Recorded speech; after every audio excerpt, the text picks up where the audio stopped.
మీ business ఏదైనా మీ ఊర్లో promotion చేయాలంటే అది సుమన్ టీవీతోనే సాధ్యం. ఇప్పుడే సంప్రదించండి. Hi hello namaste welcome to Suman TV. నేను మీ ముద్దం విక్రమ్. ప్రస్తుతం మనం Indian Academy of Pediatrics Nirmal జిల్లా ప్రెసిడెంట్ డాక్టర్ చక్రధరి గారి దగ్గర ఉన్నాము. వేసవికాలంలో పిల్లల తల్లిదండ్రులు తీసుకోవాల్సిన జాగ్రత్తల గురించి, ఇతర ఆరోగ్య సమస్యల గురించి, వాటికి తీసుకోవాల్సిన రెమెడీస్ గురించి ఒకసారి డాక్టర్ చక్రధరి గారితో మనం చర్చిద్దాం. చెప్పండి సార్, వేసవికాలంలో పిల్లల తల్లిదండ్రులు తీసుకోవాల్సిన జాగ్రత్తల గురించి ఒకసారి చెప్పండి సార్. మొట్టమొదటగా సుమన్ టీవీ ప్రేక్షకులకు అందరికీ శుభాకాంక్షలు. తర్వాత ఈ సమ్మర్లో అంటే వేసవి కాలంలో నిజంగా బాగా సఫర్ అయ్యేది పిల్లలే. అయితే ఇందులో నిజానికి చాలా సార్లు మామూలుగా మీరు యాంకర్స్ కానీ యూజువల్గా చాలామంది కూడా ఈ నవజాత శిశువుల గురించి ఎవరు కూడా డిస్కస్ చేయరు. అయితే ఈ సమ్మర్లో నవజాత శిశువులు, తర్వాత నవజాత శిశువుల నుంచి నెల రోజుల వరకు పిల్లలు, మళ్ళీ నెల రోజుల పిల్లల నుంచి సంవత్సరం వరకు పిల్లలు, ఈ పిల్లలలో చాలా జాగ్రత్తలు తీసుకోవాల్సిన అవసరం ఉన్నది. అదేవిధంగా ఈ మామూలుగా స్కూల్కు పోయే పిల్లల ఏజ్ గ్రూప్లో కానీ లేకపోతే కౌమార దశ లోపల ఉన్న పిల్లలు కానీ కూడా తీసుకోవాల్సిన జాగ్రత్తలు అనేకంగా ఉంటాయి. ముఖ్యంగా దీనిని మనము 4 విధాలుగా విభజించవచ్చు. ఒకటి, మనము అంటే ఈ పరిసరాల గురించి, అంటే మామూలుగా ఈ మనము ఉండే ఇల్లు ఏ విధంగా ఉన్నది, పిల్లలు ఎక్కడ ఆడుకుంటున్నారు, ఎండలో ఆడుకుంటున్నారా, నీడలో ఆడుకుంటున్నారా, చెట్ల కింద ఆడుకుంటున్నారా, ఈ విషయం పట్ల మనం జాగ్రత్తలు తీసుకోవాల్సింది ఏంటంటే, సపోజ్ ఇప్పుడు ఉదాహరణకు ఇల్లు ఉంది, కొద్దిమందికి మామూలుగా పెంకుటిల్లు ఉంటుంది. పెంకుటిల్లులో అయితే కొద్దిగా చల్లగా ఉంటుంది వాతావరణం. అదే కొద్దిమందికి రేకుల ఇల్లు ఉంటుంది, వాళ్ళు ఇంకా జాగ్రత్త పడాల్సిన అవసరం ఉంటుంది.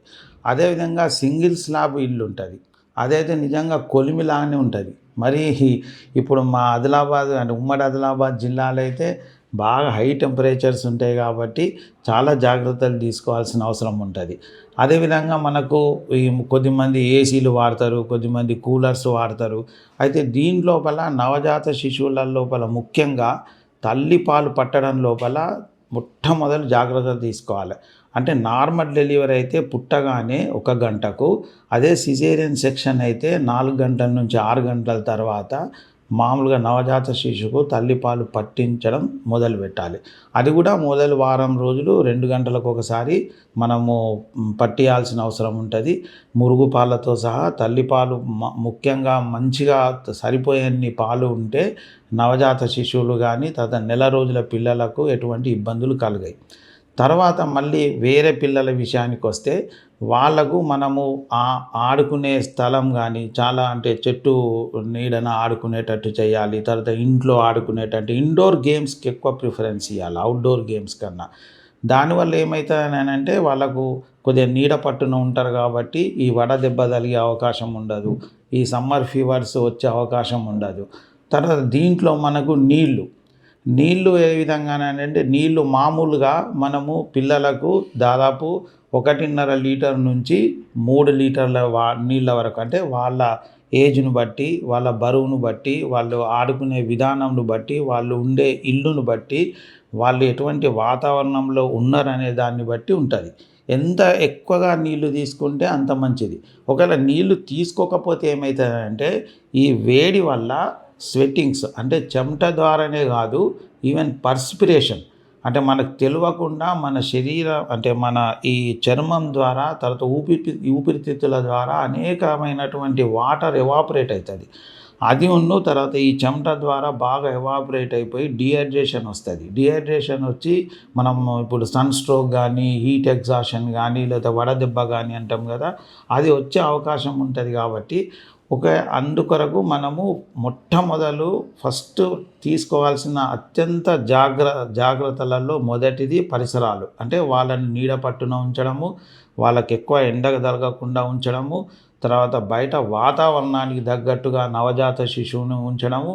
ఒకవేళ బయట నిజంగానే ఏదైనా సడన్గా చల్లగా ఉంటే మనం వెచ్చగా ఉంచాలి, లేకపోతే బాగా వేడిగా ఉన్నప్పుడు మామూలుగా మామూలు వాతావరణంలో ఉంచేటట్టు చూసుకోవాలి. తర్వాత మామూలుగా కాటన్ బట్టలు తొడగాలి. లేదా ఇప్పుడు మనం స్లీవ్లెస్ బనియన్స్ ఉంటాయి, ఆ బనియన్స్ తొడగాలి.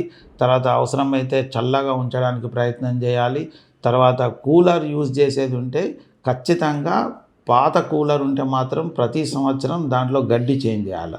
ఎందుకనంటే పాత కూలర్ లోపల ఎప్పుడైనా మీరు చూసి ఉండొచ్చు, ఆ గడ్డి లోపల అంతా బూజు ఉంటుంది, డస్ట్ ఉంటుంది. దానివల్ల ఏమవుతాయంటే దానివల్ల ఇన్ఫెక్షన్స్ వచ్చే ఛాన్సెస్ ఉంటుంది, ఫంగస్ వచ్చే ఛాన్సెస్ ఉంటాయి. తర్వాత అలర్జీ అంటే డస్ట్ అలర్జీ వచ్చే ఛాన్సెస్ ఉంటాయి. కాబట్టి ఆ పాత కూలర్లో ఉన్న పాత గడ్డిని ప్రతి సంవత్సరం ఖచ్చితంగా చేంజ్ చేయాలి. ఒకవేళ ఎవరన్నా ఫ్యాన్ వాడేది ఉంటే కూడా ఫ్యాను వాడచ్చు. ఫ్యాను ఉన్నటువంటి రెక్కలకు ఉన్నటువంటి దుబ్బను కూడా మంచిగా క్లీన్ చేసుకోవాలా. ఒకవేళ ఏసీ వాడే వాళ్ళు ఉంటే ఏసీ ఫిల్టర్స్ కంపల్సరీ క్లీన్ చేయించాలా. ప్రతి సమ్మర్లో మొదలే ఫిబ్రవరి దాటిపోయింది, ఇప్పుడు మార్చిలో ఉన్నాం కాబట్టి ఇప్పటికైనా ఎవరైనా ఏసీలు వాడేవాళ్ళు ఫిల్టర్స్ క్లీన్ చేయకపోతే సర్వీస్ బాయ్ని పిలిచి ఖచ్చితంగా సర్వీసింగ్ చేయించి దాన్ని ఫిల్టర్స్ను కడిగి ఎటువంటి దుమ్ము ధూళి లేకుండా చేసుకోవాలి. తర్వాత ఇంకొకటి ఈ నీళ్ళ విషయము, నీళ్ళు ఖచ్చితంగా ఎక్కువ తాగాలి. అది కూడా ఒకవేళ ఎక్కడన్నా ఫిల్టర్ అంటే మనం కెంట్ కానీ తర్వాత అక్వాగార్డ్ కానీ లేకపోతే ఏదైనా ఫిల్టర్ వాటర్ వీళ్ళు లేని వాళ్ళైతే ఖచ్చితంగా నీళ్ళు కాచి వడబోసి తాగే ఏర్పాట్లు చేసుకోవాలి. ఒకవేళ మనం రంజన్ వాడినా కుండ వాడినా కానీ కూడా ఏది వాడినా కానీ కూడా మనము నీళ్ళను ఒక 15 నిమిషాలు మరగబెడితే దాంట్లో ఉన్నటువంటి సూక్ష్మజీవులు కానీ స్పోర్స్ కానీ ఫంగస్ కానీ ఇంకే విధమైనటువంటి మనకు హానికరమైనటువంటి ఏ జీవజాలం ఉన్నా కానీ కూడా అది చనిపోతుంది. కాబట్టి అట్లాంటి నీళ్ళను మనము చల్లగా ఉండడానికి, అంటే కొంతమంది పిల్లలు కాగబెట్టిన నీళ్ళను తాగరు, అసలు వాళ్ళు బాగా మారాం చేస్తారు, అసలే తాగమని చెప్తారు.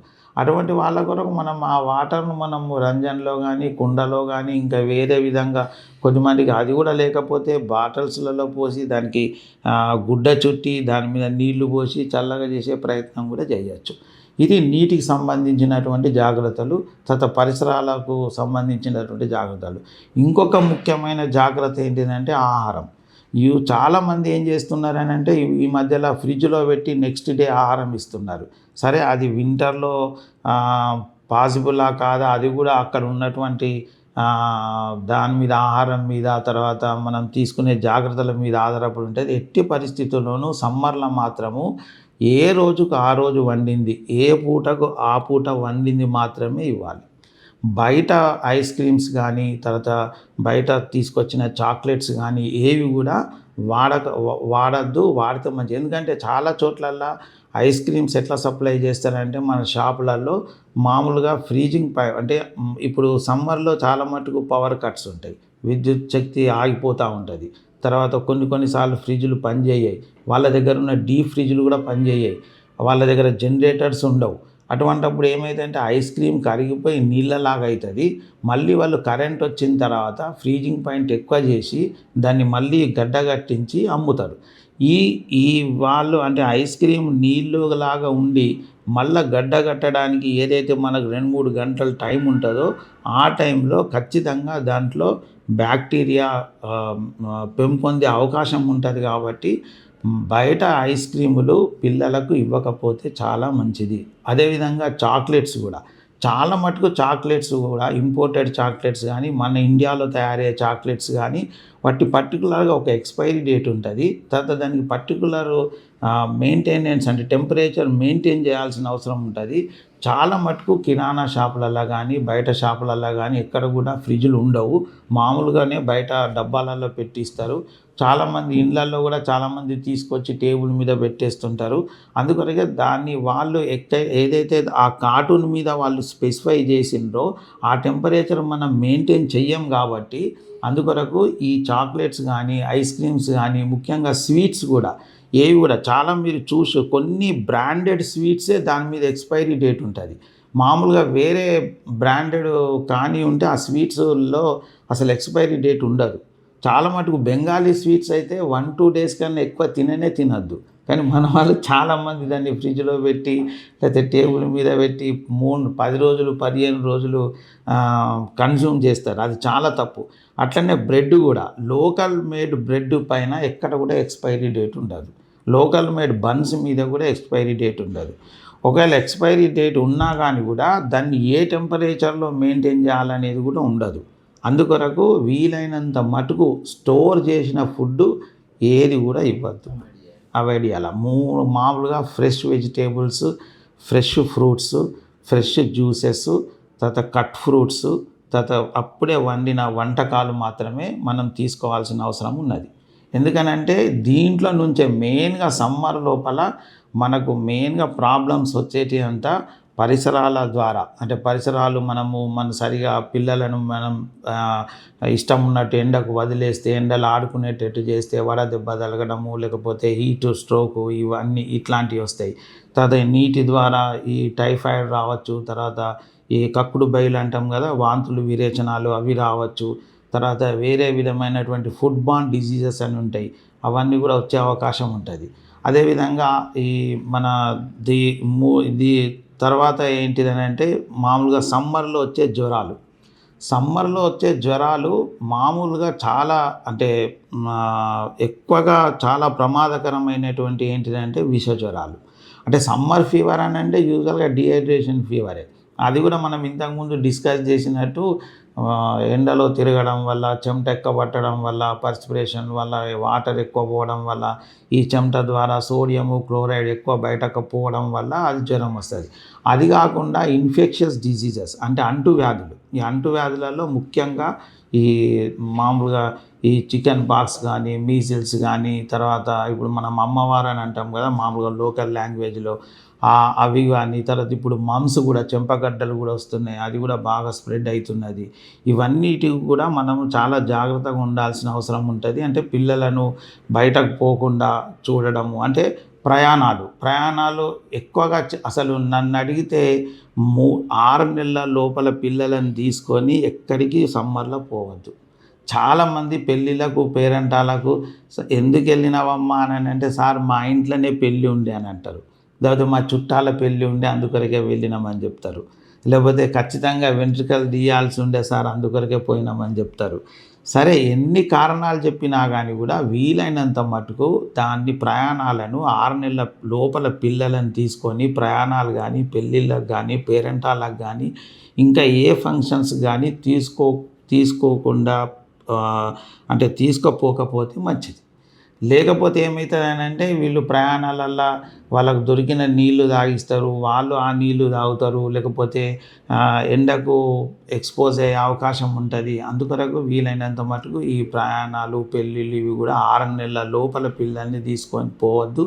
ఒకవేళ తర్వాత కూడా 5 సంవత్సరాల లోపల పిల్లల్ని తీసుకుపోయినా కానీ కూడా వీలైనంత మటుకు నీడలో ఉండే అవకాశం ఉంటే, ఎక్కడైతే చల్లగా ఉండే ప్రదేశం ఉంటుందో అక్కడికి పోతే ఏం కాదు. సార్ చెప్పండి, చిన్నపిల్లల్లో ఫిట్స్ రావడానికి గల కారణాల గురించి ఒకసారి చెప్పండి సార్. నిజంగా ఇది చాలా మంచి ప్రశ్న అడిగినరు. ఎందుకనంటే ఈ మధ్యలో చాలామంది పిల్లలకు కూడా ఫిట్స్ వస్తున్నాయి. చాలామంది తల్లిదండ్రులు ఫిట్స్ రాగానే ఒక రకమైనటువంటి ప్యానిక్లకు పోయి చాలా ఆందోళనకు గురవుతున్నారు.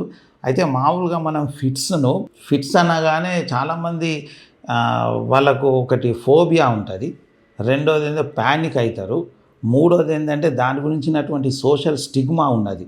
అంటే సామాజిక పరమైనటువంటి అంటే ఇదేదో పెద్ద వాడికి ఏదో సొమ్మరు బీమారు ఉన్నది, అంటే మనం మేము ఒక్కొక్కసారి డాక్టర్లము మేము టర్మినాలజీ వాడేటప్పుడు కూడా ఈ మధ్యలో చాలా జాగ్రత్తగా వాడుతున్నాం. దాన్ని మేము 3 రకాలుగా విభజిస్తున్నాం. ఒకటి మామూలుగా ఫెబ్రైల్ కన్వల్షన్స్, అంటే మామూలుగా అంటే దాదాపు 6 నెలల బాబు నుంచి 7 సంవత్సరాల వరకు జ్వరం రాగానే వచ్చే ఫిట్స్ను మేము జ్వరంకు సంబంధించిన ఫిట్స్ లాగా అంటే సింపుల్ ఫెబ్రైల్ కన్వల్షన్స్ అని అంటాం. ఇదొకటి. ఇది ఏ విధంగా వస్తుంది అని అంటే మామూలుగా కొద్దిమంది పిల్లలకు అంటే ఇప్పుడు మనకి ఏదైనా ట్యాబ్లెట్ పడదు కదా, రియాక్షన్ అవుతుంది కదా, అట్లనే కొద్దిమందికి జ్వరం వస్తే ఆ బాడీ ఫిట్స్ రాగా రియాక్ట్ అవుతుంది. ఇది ఫెమిలియల్గా ఉండొచ్చు. అంటే కొన్ని కుటుంబాలలో మామూలుగా కొన్ని జనరేషన్స్కు అది ఒక జనరేషన్ నుంచి ఇంకొక జనరేషన్కు పాస్ అవుతుంది. కొన్ని ఫ్యామిలీస్లలో ఉండొచ్చు, కొన్ని ఫ్యామిలీస్లలో ఉండకపోయినా కానీ కూడా వచ్చే అవకాశం ఉంటుంది. ఇది ఈ ఫిట్స్ మామూలుగా జ్వరం వచ్చిన మొదటి 24 గంటల లోపలనే 99% వచ్చే అవకాశం ఉంటుంది. అది ఎప్పుడు వస్తుందని అంటే మామూలుగా 100 డిగ్రీలు దాటిన తర్వాత 50%, 102 డిగ్రీలు దాటిన తర్వాత దాదాపు 70% ఫిట్స్ వచ్చే అవకాశం ఉంటుంది. అండ్ అందరి పిల్లల్లో కాదు, ఎవరికైతే ఈ ఫెబ్రైల్ కన్వల్షన్ అంటే జ్వరంతో వచ్చే ఫిట్స్ వస్తాయో వాళ్ళకు మాత్రమే. ఇవి ఈ మధ్యలో దీని ఇన్సిడెన్స్ కూడా ఎక్కువ అవుతున్నది, అంటే ఇది వచ్చే పర్సంటేజ్ కూడా ఎక్కువ అవుతుంది. అయితే దీంట్లోపల ఏంటిదని అంటే ఫిట్స్ రాగానే మామూలుగా పిల్లడు ఇట్లా మామూలుగా మన లోకల్ లాంగ్వేజ్లో ఇట్లా ఎలిగాని లేచిండు, మూతి వంకర పోయింది, సొల్లు గారింది, తర్వాత వెంటనే కొద్దిగా ఇట్లా పిడికిళ్ళు పట్టిండు, కొద్దిసేపు ఇట్లా చూసిండు, లేకపోతే ఒక కాళ్ళు చేతులు కొట్టుకున్నాడు, లేకపోతే అప్పుడే ఒంటెలు పోయిండు, లేకపోతే దొడ్డికి పోయిండు అని చెప్తుంటారు. అయితే ఇది మామూలుగా సింపుల్ ఫెబ్రైల్ కన్వల్షన్స్ అంటాము. దీనికి గల కారణం ఓన్లీ జ్వరమే. దీన్ని ఏ విధంగా నివారించవచ్చు అని అంటే మామూలుగా జ్వరం రాగానే, అంటే ఇటువంటి ఎవరికైతే ఈ సింపుల్ ఫెబ్రైల్ కన్వల్షన్స్ వచ్చే అవకాశం ఉన్నదో వాళ్ళ దగ్గర ఖచ్చితంగా థర్మామీటర్ ఉండాలా. పిల్లవాడికి జ్వరం రాగానే థర్మామీటర్తో చూడాలా. 99 డిగ్రీల పైన ఉంటే ఫస్ట్ తడిగుడ్డతో తుడవాలా. తడిగుడ్డతో తుడిచి తర్వాత పారాసిటమాల్ సిరప్ వేయాలి. తర్వాత ఎవరైనా కానీ కూడా ఫ్రీసియం అనే ట్యాబ్లెట్ రాసిస్తారు. అది ఏజ్ను బట్టి మామూలుగా morning of, knight of 3 days ఇవ్వాలి. అంటే మొదలు ఈ 3 పనులు చేసిన తర్వాతనే మళ్ళీ డాక్టర్ గురించి ఆలోచించాలి. ఇప్పుడు 1 గంట రాత్రి, 2 గంటల రాత్రి, 3 గంటల రాత్రి జ్వరం వస్తుంది, మీరు ఊరిలో ఉంటారు, ట్రాన్స్పోర్ట్ ఉండదు, లేకపోతే ఇంట్లో మగవాళ్ళు ఉండరు, తీసుకుపోయే వాళ్ళు ఉండరు, అందుబాటులో ఎవరు ఉండకపోవచ్చు. అటువంటప్పుడు మనం ఏం చేయాలని అంటే ఈ 3 ముఖ్యమైన పనులు చేయాలి. ఒకటి, జ్వరం రాగానే థర్మామీటర్తో చూడాలా, భయపడద్దు, ఆందోళనకు గురి కావద్దు, డాక్టర్ గురించి మొదలే ఆలోచించద్దు, ఫస్ట్ జ్వరం మందు పోయాలా, తడిగుడ్డతో తుడవాలా, ఫ్రీసియం హాఫ్ ట్యాబ్లెట్ వేయాలా, తర్వాత డాక్టర్ కొరకు పోవాలా. మొదలు ఈ 3 పనులు చేస్తే దాదాపు ఈ ఫెబ్రైల్ కన్వల్షన్స్ అంటే జ్వరంతో వచ్చే ఈ ఫిట్స్ అనేటివి రావు. ఈ జాగ్రత్తలు తీసుకోవాలి. ఇంకొకటి ఏంటంటే ఇక చాలామంది ఏంటంటే మా పిల్లలకు జ్వరం వస్తే ఫిట్స్ వస్తుంది కదా అని చాలామంది ఎక్కువ పారాసిటమాల్ యూజ్ చేస్తారు, అది కూడా యూజ్ చేయొద్దు. రెండోది ఏటిపికల్ ఫెబ్రైల్ కన్వల్షన్స్, అంటే ఇందులోపలనే రెండో రకం. అంటే ఏటిపికల్ ఫెబ్రైల్ కన్వల్షన్స్ అంటే ఏంటిదని అంటే దాదాపు సీజర్ డిజార్డర్కు, అంటే సొమ్మ అని నేను అనడం వల్ల ప్రేక్షకులందరూ భయపడద్దు, ఎందుకంటే నేను అందరికి అర్థం కావడానికి నేను చెప్తాను. లేకపోతే మామూలుగా ఇంగ్లీష్లో అయితే ఎపిలెప్సీ అంటారు. అంటే ఎపిలెప్సీకి కొద్దిగా ముందు స్టేజ్. ఏటిపికల్ ఫెబ్రైల్ కన్వల్షన్స్ అంటే మామూలుగా సాధారణంగా ఏవైతే జ్వరంతో ఈ ఫిట్స్ వస్తాయో అందులోనే ఇంకొక రకం. ఒకటే రోజు 2 సార్లు కంటే ఎక్కువ టైమ్స్ ఫిట్స్ వస్తాయి. రెండోది జ్వరం లేకున్నా ఫిట్స్ వస్తాయి. మూడోది వచ్చిన ఫిట్స్ 15 నిమిషాల కన్నా ఎక్కువ వస్తాయి.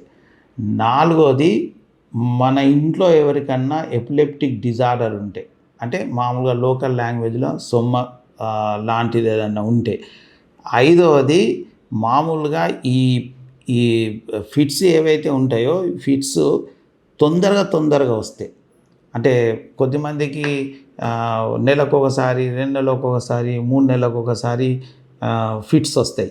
అంటే ఈ విషయాలనే అంటే ఒక్కొక్కసారి వచ్చిన ఫిట్స్ 15 నిమిషాల కన్నా ఎక్కువ ఉంటాయి.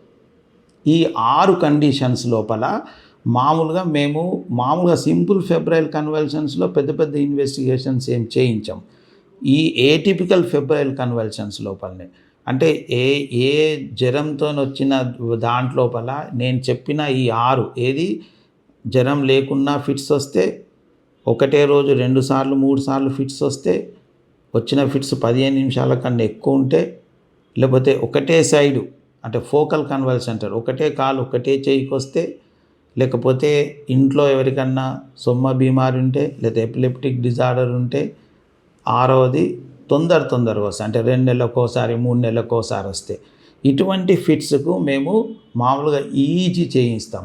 అంటే ఎలక్ట్రోఎన్సెఫలోగ్రామ్ అని ఉంటుంది, అది చేయించి దాంట్లో ఏమన్నా అబ్నార్మాలిటీ ఉంటే ఇంకా అవసరమైతే మేము చూసిన అంటే మాకు సైన్స్ అండ్ సిమ్టమ్స్ ద్వారా మాకేమన్నా అనుమానం ఉంటే అవసరమైతే సిటీ స్కాన్ కానీ ఎంఆర్ఐ కానీ చేయించి దానికి తగినట్టు 3 సంవత్సరాలు వాడాలన్నా 3 నెలలు వాడాలన్నా అసలు వాడాలన్నా లేదా అని మేము ఒక నిర్ణయం తీసుకొని దానికి తగినటువంటి చికిత్స మేము చేస్తాం. ఇంకోటి మూడోది ఏంటంటే కంప్లీట్గా ఎపిలెప్టిక్ డిజార్డర్ అంటే సీజర్ డిజార్డర్ అంటే పూర్తిగా సొమ్మ. దీనికి మామూలుగా కామన్గా పిల్లలల్లో ఈడియోపతిక్ ఎపిలెప్సీ వస్తుంది, లేకపోతే ఎపిలెప్సీ ఆఫ్ ఇన్ఫాన్సీ అని అంటాం. అంటే వీళ్ళ లోపల ఏంటంటే అసలు కారణం ఏం తెలియదు. ఒక్కోసారి వంశపారంపర్యంగా రావచ్చు, లేకపోతే కుటుంబ పరంగా కూడా రావచ్చు, లేకపోతే సెకండరీ ఎపిలెప్సీ అంటే మెదడుకు ఏదైనా ఇన్ఫెక్షన్ వస్తే, లేకపోతే మెదడు వాపు వస్తే, లేకపోతే మెదడు లోపల ఏమన్నా కంతులు ఉంటే, ఈ విధమైనటువంటి బ్రెయిన్కు సంబంధించినటువంటి ఏమన్నా డిజార్డర్స్ ఉంటే అది రావచ్చు. ఇంట్లోనే 2 రకాలు, ఈడియోపతిక్ ఎపిలెప్సీ, తర్వాత సెకండరీ ఎపిలెప్సీ, బ్రెయిన్కి సంబంధించిన ఏ వ్యాధి ఉన్నా కానీ కూడా రావచ్చు. దానికి పిల్లల వైద్య నిపుణులు సరైనటువంటి ఇన్వెస్టిగేషన్స్ అంటే పరీక్షలు చేసి దానికి తగ్గట్టు వాళ్ళు మందులు వాడతారు, అది కూడా తక్కువైపోతుంది. చాలా మంచి కార్యక్రమం చేపట్టిండ్రు మీరు, చాలామందికి దీనివల్ల ఉపయోగం ఉంటుంది. అంటే ఒక సుమన్ టీవీ వాళ్ళు తమ సామాజిక బాధ్యతగా అంటే పిల్లలకు కూడా మనము కొంత ఉపయోగపడాలనే ఉద్దేశంతో, అదేవిధంగా చాలామంది తల్లిదండ్రులు పిల్లల పట్ల అనేక రకమైనటువంటి భయాందోళనలకు గురవుతారు కాబట్టి వాళ్ళకు చేదోడు వాదోడుగా ఉండేటట్టు తమ వంతు సామాజిక బాధ్యతగా మంచి కార్యక్రమాలు చేపడుతున్నారు. ఈ సందర్భంగా వాళ్లకు మా కావేరీ చిల్డ్రన్స్ హాస్పిటల్ తరపున నా తరపున ధన్యవాదాలు.